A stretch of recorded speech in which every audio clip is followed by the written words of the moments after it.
My name is Jocelyn Green, and I write fiction and nonfiction.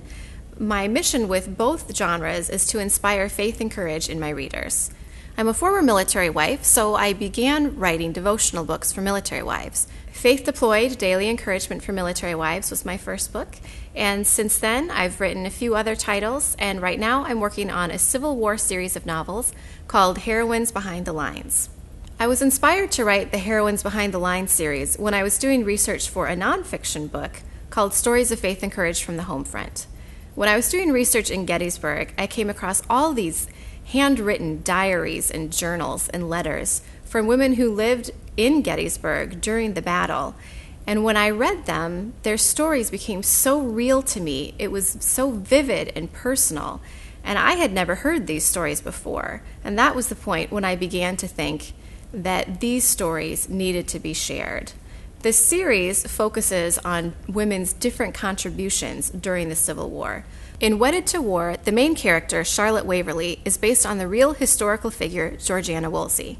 Charlotte is a wealthy 28-year-old woman living in New York City.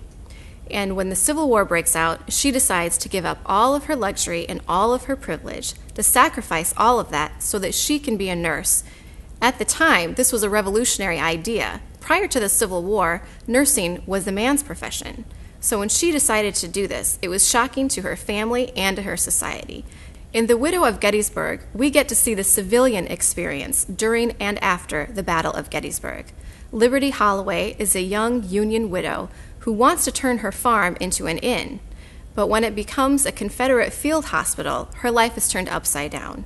In Widow of Gettysburg, we get to watch as Liberty decides whether or not to be defined by the tragedy that encompasses Gettysburg, or if she can possibly triumph over it with God's help. The next two books in this series are called Yankee in Atlanta and Spy of Richmond, and they're set in Southern soil and give you a little bit of a glimpse into what the Confederate home front went through and how they contributed as well during the time of war. Historical integrity is very important to me as a novelist.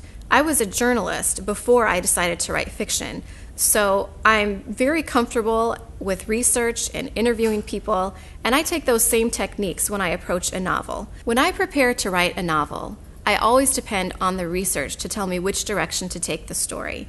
I don't force a story on top of our nation's history. I let the history guide me in how I create the characters and the fictional story. In the back of each novel, I make sure that you as the reader know how much of the story is fact and how much I made up.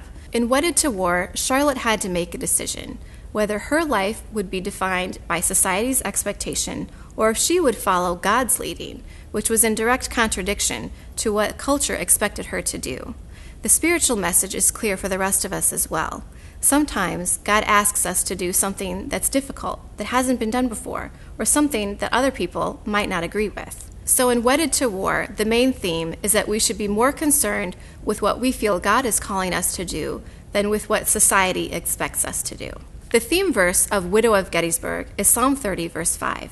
Weeping endures for a night, but joy comes in the morning. This was certainly true in Gettysburg, it was true during the Civil War, and I'm sure it's true in your own life as well. You may feel surrounded by darkness right now, and we don't know how long the night will last.